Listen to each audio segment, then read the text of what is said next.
And good morning and welcome, ladies and gentlemen, to this Friday, the 25th of November 2022. This is a day where we mark, an International Day to End Domestic Violence. Well, this morning, and that's why the show is a little bit late, this morning we were at a white ribbon breakfast organized by Queensland Premier at the Brisbane Convention Centre in the Grand Plaza room, completely sold out, completely full. Thank you so much, Premier, for supporting White Ribbon and for the cause that we stand for. And it was so good to see the whole room full of many very important people, including we had our Premier, the Governor was there, a Police Commissioner was there, our Chief from Sydney from White Ribbon, Alan Ball was there, Minister Fentiman was there, Assistant Police Commissioners were there, many ministers were in attendance as well. We'll probably bring you some clips and some reports tomorrow, but it's good to see that so many people packed into that Grand Plaza room, completely sold out event in support of White Ribbon. And that just highlights how important this issue is. And Simone O'Brien, what an amazing and what a powerful presentation she did. And that presentation just brings home that message of raising that awareness. Like she said, she was the third victim of that perpetrator. And if the first one had spoken out, it would not have resulted into the third one ending the way it did. So that's why it is very important to speak up, to report anything like that. There is help available out there, and we have to make sure that we raise this awareness and we forever get rid of this big, huge social problem. Well, ladies and gentlemen, right now on this Friday, hey, thank God it's Friday, hey, it's Friday. There's a lot happening today as well. So around 3 p.m. we will go into a similar event, not as big, but at the Griffith University, where I've been invited as the chairperson of White Ribbon to attend their bystander end of the year function.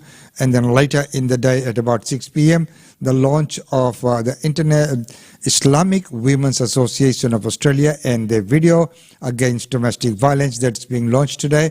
I'm a keynote speaker at that function, and I also feature for a little while in the video that they're going to be releasing today. So this is a very important day today in raising all this awareness. Right now, let's get on with the moves and let's see. So what's going to happen with this election? State seat won by just 15 votes. Look like another hung parliament might be on the way.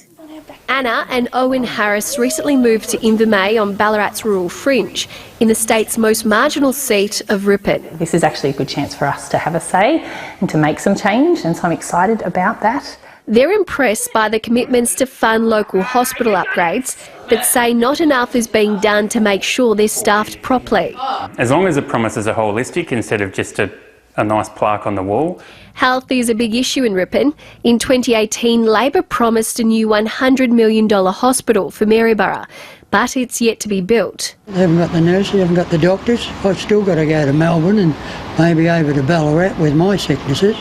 And every vote is crucial. The 2018 election saw Liberal incumbent Louise Staley win by just 15 votes. I wouldn't want it to be that close again, but a win is a win. And look, I think it's feeling really strong for me. Maryborough newsagent Ross Forster plans to vote Liberal because he says the government hasn't done enough to help small businesses through the pandemic. Almost impossible to get staff, and so at the moment I'm working at 2 a.m. 7 days a week. A redistribution of the seat looks set to help Labor candidate Martha Haylett, with the seat now including more of the Labor stronghold of Ballarat at the expense of smaller farming towns. This is the first time I've ever run for Parliament, so it is quite the experience, but I've given so much. I have gone and met with over 100 communities. Regardless of the result in Ripon, candidates are hopeful a winner will be announced on Saturday night, as the last election took weeks to be declared. Sarah Lawrence, ABC News. And hopefully the results are not as drawn out this time as last time, because it took a very long time to get the final results. And I share the sentiments of this news agency owner. Very hard to find staff, very hard to find good staff as well, reliable staff as well, because we all know that it is the employees market at the moment because of the labor shortages, and so small businesses are finding it tough. Unless they put in the long hours and the hard yaka themselves, small businesses would not survive. That is the key fact, and that's the fact of life. Large businesses, different kettle of fish completely. And that is something which we have always maintained. Small businesses should not be put in the same basket as large, corporations like mining companies and big, huge airlines and others. Their profit margin is completely different. Their mode of operation is completely different to a small business. So there are two different environments, and they should be looked upon as such as well. Of course, all workers' rights and entitlements should be upheld and abide. But, of course, there has to be some relaxation of red tape, some assistance from the government as well, without lowering the standard of living that people enjoy in Australia, what makes Australia great. But, of course, the affordability factor also comes in when we look at the small business sector. That's, as I mentioned before, a completely different business sector to the large corporates. So I think that was a point well made by that news agency owner. Well, right now let's go to Western Australia, where the government is announcing $21 million relief. Try not to get beaten up. It was 6 years ago that Joe's mental health struggles changed his life forever. I had the job, I had the cars, missus, the house, but it just all, in a matter of about a week, everything just imploded, so I lost everything. He was left sleeping between the roots of a fig tree in Northbridge. But people knew I was here. The sprinklers knew I was here. People think there's no rats in Perth. There's rats, dude. I've had them run across me, wake me up. But his life turned around when a program run by community service provider Rua helped him get a house and the support he needed to stay there. It's as if you place them in a home with great landlord support, great support around them, they succeed. The government's now building on that idea. What we're doing here is creating 100 homes that will be dedicated for rough sleepers that they can transition to with a supported landlord model, and that they can get access to wraparound support services. The support that we provide is really around three key elements, and that's around maintaining your property, paying your rent and being a good neighbour.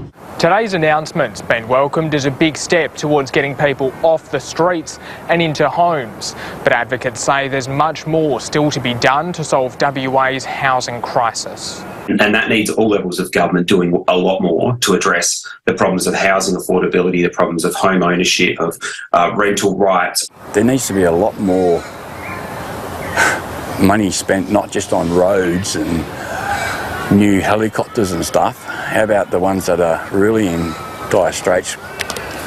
The government's also planning to better coordinate homelessness services. The hope, fewer people going through what Joe did. Kian Burke, ABC News. As Joe mentioned that, money should be spent in the right area as well.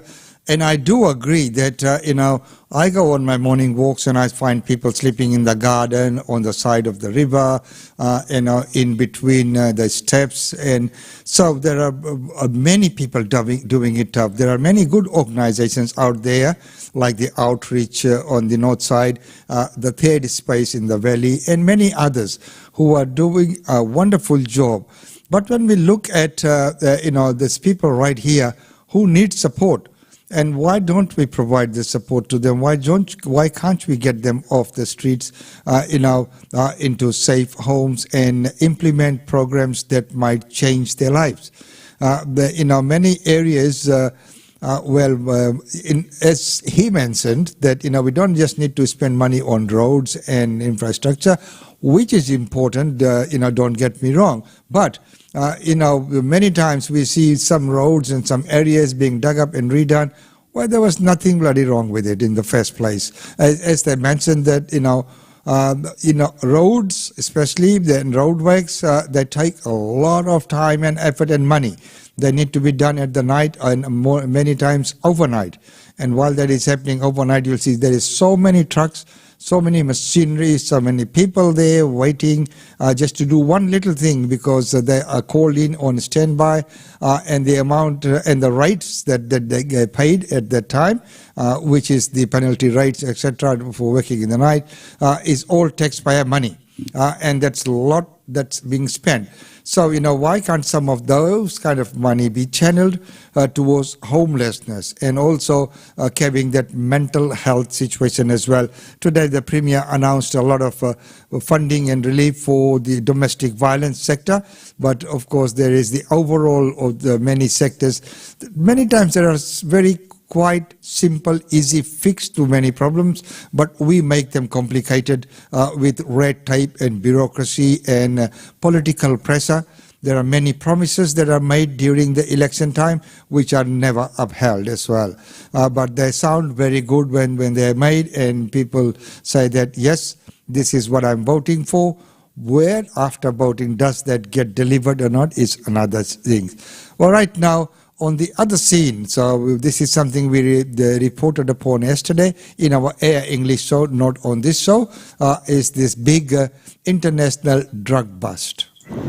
Tactical police swoop on a suspect after shooting out his car windows with beanbag guns.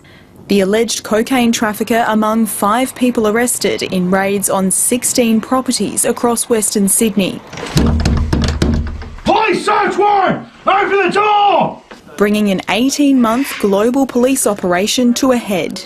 Whilst this was all occurring around Sydney yesterday morning, Homeland Security executed search warrants in Los Angeles, where another person was arrested. New South Wales Police, Australian Border Force and US Homeland Security worked together to intercept more than 200 kilograms of methamphetamine in LA, headed for Australia.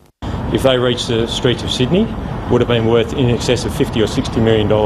Back home, detectives tracked a 60-kilogram shipment of cocaine, believed to be from Germany, hidden inside machinery at a Sydney freight depot, along with piles of cash seized during the simultaneous raids. Police located further items being further prohibited drugs, approximately $2.5 million in cash, cryptocurrency, gold bullions, firearms and ammunition. Operation Fogator was launched last year to target and disrupt several organised criminal groups, which police say are working together across multiple countries to import drugs into Australia. 6 Sydney men aged between 28 and 44 have been charged with a range of drug supply and importation offences, with police warning there could be more arrests to come. Leah Harris, ABC News, Sydney. And what a well-executed operation there, when all the agencies work together, local and overseas and international agencies as well. So, you'll never get away with crime. You will get caught one day or the other. But that's a big, big breakthrough for the police and a very big bust on that drug gang. Helen Field's home is unrecognisable. Her treasured possessions are caked in mud. If we hadn't got out, it just swallowed everything up. As floodwaters begin to recede at Forbes, the extent of the damage becomes clearer. We've done 1,450 rapid damage assessments. Out of those, 4 houses have been destroyed, and there is about 388 that are severely damaged. There's a rapid damage assessment that gives you an indication of the water level on your home. Some are from the floor to the power point, to the light fittings, to the ceiling. For severely impacted residents, cleaning up is a daunting task. One friend said to me, Helen, you bounced back after the 91, you'll do it again. But it's going to take a lot. Christmas is coming. The local mayor says current financial support doesn't go far enough.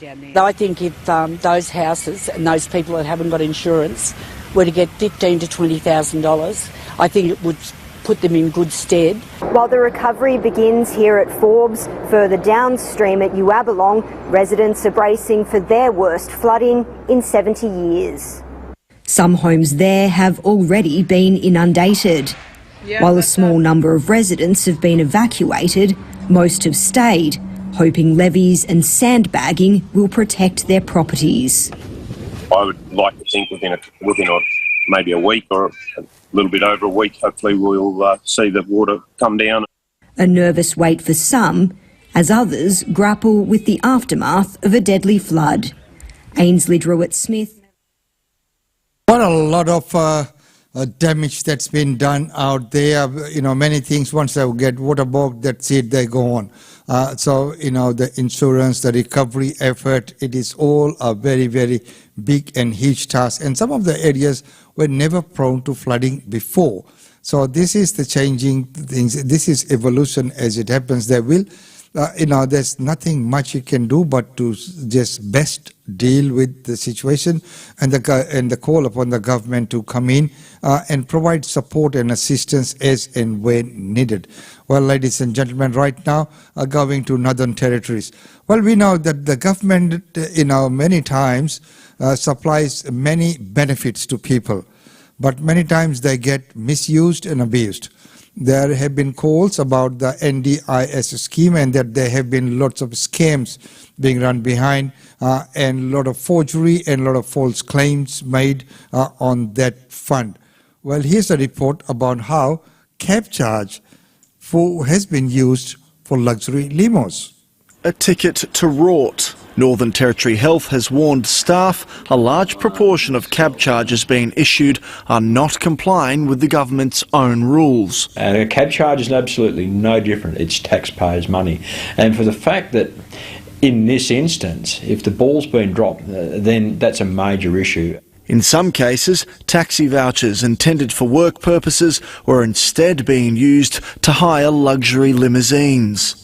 In a staff-wide email issued today, a number of instances of misuse were highlighted, including using cab charge vouchers for executive or luxury limousine transfers, personal travel, including post-work functions, and taking vouchers without authorisation. NT Health says there are at least 70 instances where excessive fares were put on these vouchers. Now the Territory Opposition wants the Auditor-General to examine the Health Department after it ran a $90 million deficit in the last financial year. And I think there needs to be a really, really close look at how the finances in NT Health are being used, and this cab charge issue certainly highlights that. The Doctors' Union isn't convinced that's necessary. In the end, it's money gone, and I think, again, it's probably better just to look at the future rather than look at recriminations in the past, to be frank. NT Health says it's now strengthening requirements for usage, the frequency of reporting and potential immediate tracking. Miles Holbrook Walk, ABC. And of course, as the anti-president of the Doctors Association said, that it's sometimes, okay, the system was fraud, it's been found out, fix it now, move forward, because the amount of time and money that will be spent trying to, you know, chase people who had done all those things is not, you know, is not money well spent. Of course, there are more serious crimes that really need to be done. It's a crime, it's a crime. It's not the right thing that's been done, but in all totality, if you look at productivity, best to stop that so that it does not happen again, but move forward with the change. Well, ladies and gentlemen, right now it's time to go to our daily India report.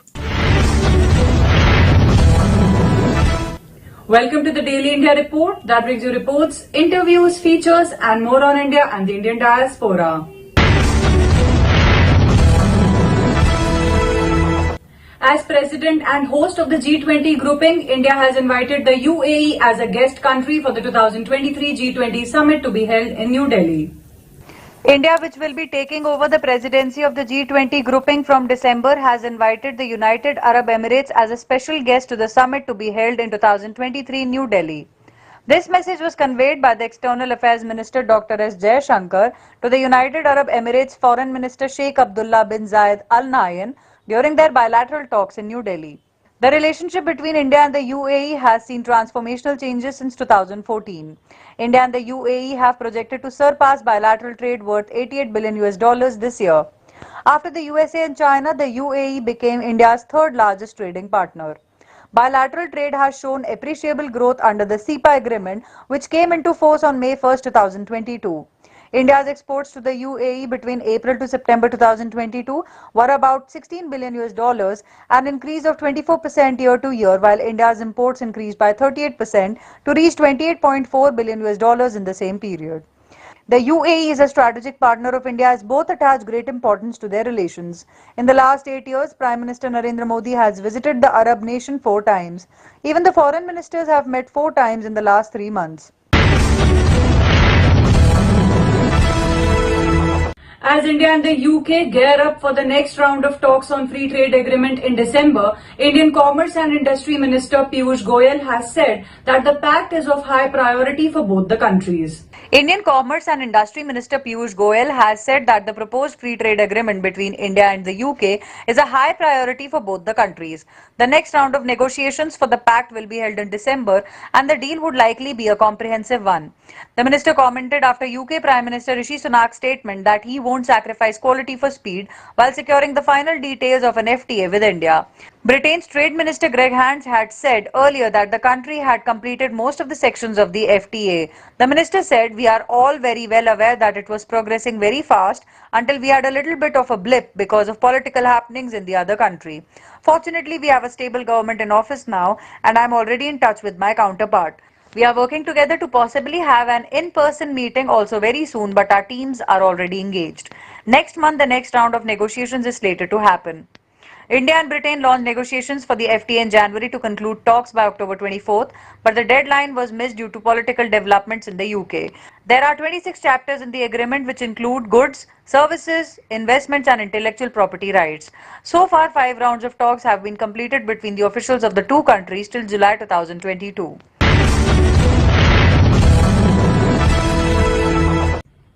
India expects the new India-Australia ECTA passed by the Australian Parliament to ensure 1 million jobs and elimination of duties on 100% tariff lines. Indian Union Minister of Commerce and Industry Piyush Goyal has said that duties on 100% tariff lines would be eliminated by Australia under the landmark India-Australia Economic Cooperation and Trade Agreement. While addressing a press conference on the ECTA following the approval of the agreement by the Australian Parliament, the Commerce and Industry Minister said that the FTA would give a big boost to several sectors of the economy, especially textiles, gems and jewellery and pharmaceuticals. It may be noted that 1 million jobs are estimated to be created following the ECTA. He further noted that the agreement would also open new opportunities for the service sector in India and would immensely benefit students by offering them an opportunity to work in Australia. An annual visa quota of 1800 will be instituted for Indian yoga teachers and chefs. Goyal said the India-Australia Free Trade Agreement reflected the confidence and trust between the two countries and India's growing stature in the world. He said that ECTA would further deepen India's relationship with Australia, a vibrant democracy that shared several of India's interests. Australia is an important strategic partner of India, and both democracies are part of the 4-nation Quad Trilateral Supply Chain Initiative and the Indo-Pacific Economic Forum. The OECD has cut India's growth forecast to 6.6% due to a slowdown in GDP expansion. The global think tank Organization for Economic Cooperation and Development, or the OECD, on November 23rd lowered India's growth projection for the current year to 6.6% from 6.9% earlier, but retained its status as the second fastest growing economy after Saudi Arabia. In 2023, India is projected to be the fastest growing major economy despite a further slowdown in GDP expansion due to moderation in domestic demand and exports before it picks up to 6.9% in 2024. The downgrade for India comes along with a weaker forecast for the global economy in the wake of high inflation and a looming energy crisis over several parts of the world, with the Ukraine war expected to increase the risk of debt distress for low-income countries and food scarcity, the agency said. It warned that the Indian economy may not be able to escape the global slowdown and the impact of high interest rates, as well as possible deterioration in the asset quality of banks. It said that improvements in the business climate, when combined with financial deepening and skills development, can boost investment and infra and create more and better jobs. Air India has announced 6 new non-stop international flights to New York, Paris and Frankfurt. India's national carrier, Air India, now owned by the Tata Group, is moving ahead with its expansion plans, expanding its domestic and international flight network. On November 23rd, Air India announced new flights connecting Mumbai with New York, Paris and Frankfurt, beginning in February 2023. Additionally, the full-service airline announced the restart of non-stop service between Delhi and Milan, Copenhagen and Vienna. According to Air India, a daily service between Mumbai and New York will start on February 14, 2023. The international expansion comes at a time when Air India is grappling with a shortage of both cockpit and cabin crew. Amid this shortage, the airline is looking to hire expat pilots and has also offered its cabin crew, who have opted to retire under the VRS scheme, to extend their service tenure by 2 months to January 31, 2023. Campbell Wilson, CEO and MD of Air India, said, "A key element of our 5-year transformation plan, Vihan, Air India, is to strengthen India's global network, connecting India's major cities with even more destinations. Introducing these new non-stop flights to New York, Milan, Vienna, Copenhagen, Paris and Frankfurt is another step to accelerate as our aircraft fleet expands." Mumbai-New York service will complement the airline's existing daily service from Delhi to New York and 4 weekly flights to Newark Liberty Airport, it said, adding that this will take Air India's India-US frequency to 47 non-stop flights per week.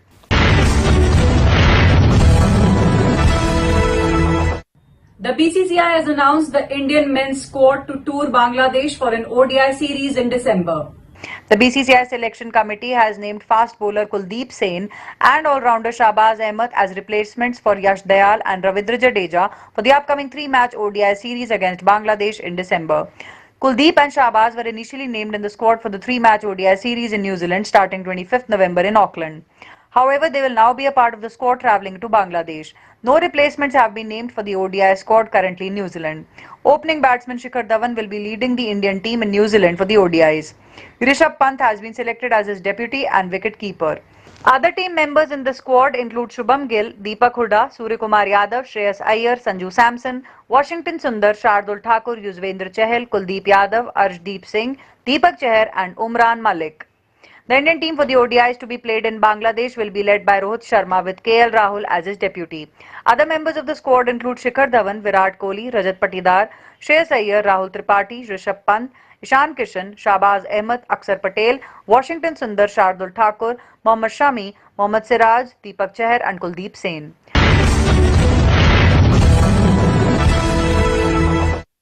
Amazon Web Services has launched its second infrastructure region in India at Hyderabad with a plan to invest about $4.4 billion in India by 2030. Amazon Web Services, the cloud computing arm of Amazon.com, has launched its second AWS infrastructure region in India, the AWS Asia Pacific region, joining its existing region in Mumbai, which opened in June 2016. AWS is planning to invest about $4.4 billion in India by 2030 through this new region in Hyderabad. The investment is also estimated to create an average of more than 48,000 full-time jobs annually, which will be a part of the AWS supply chain in India, including construction, facility maintenance, engineering, telecommunications, and jobs within the country's broader economy. The construction and operation of the AWS Asia Pacific Hyderabad region are also estimated to add approximately $7.6 billion to India's gross domestic product by 2030. Starting today, developers, startups, entrepreneurs and enterprises as well as government, education and non-profit organizations will have greater choice for running their applications and serving end users from data centers located in India.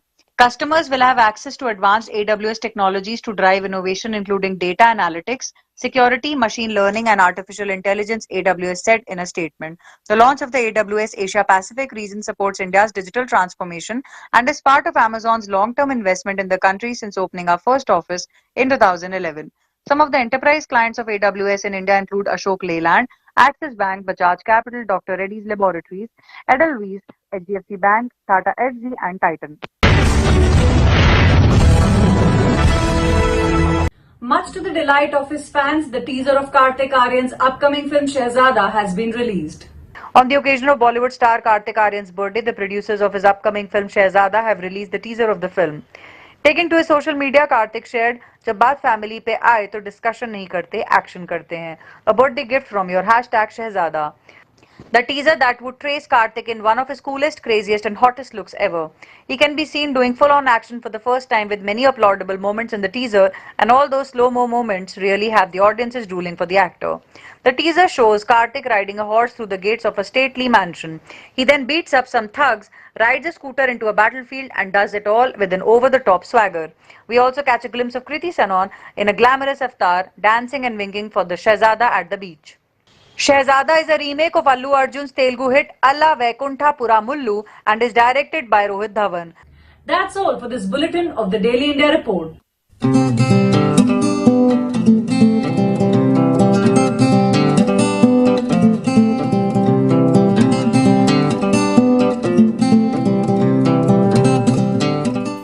And thank you very much, Ankita, for that Daily India report. Well, ladies and gentlemen, right now let's take a look at functions and events taking place this weekend. And don't forget that the Indian exhibition at the Sunnybank Multicultural Gallery finishes this Sunday at 4 p.m. will be the last.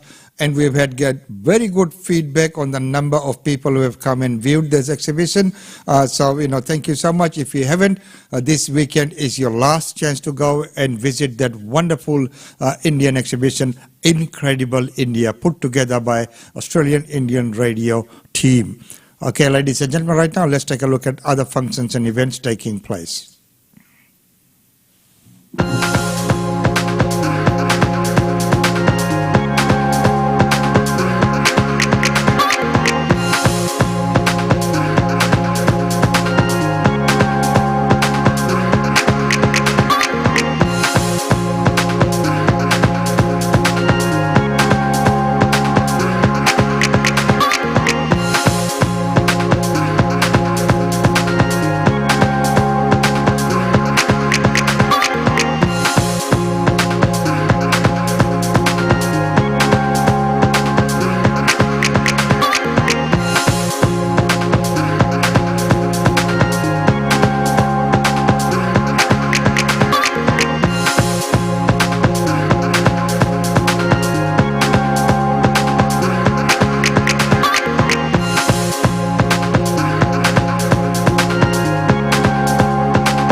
So, ladies and gentlemen, there you are, up to date on Australian Indian Radio, and thank God it's Friday, so that's lots that's happening tomorrow. But make sure you make your way to the carols in the park in Benio, and there's so many other functions taking place over the weekend. We'll bring you all the reports on Monday. It's always been a great pleasure having you on the show. So good to see you. Have a great weekend, but just be sure that if you're going out to functions, have the mask handy. That's the message that giving out, even though you don't actually have to wear it at a function at this stage. We're still in the orange light, but the recommendation is to have it handy just in case it is needed. So, ladies and gentlemen, once again, thank you so much for being on the show. Until tomorrow with the weekend edition, we'll see you back at 10 tomorrow.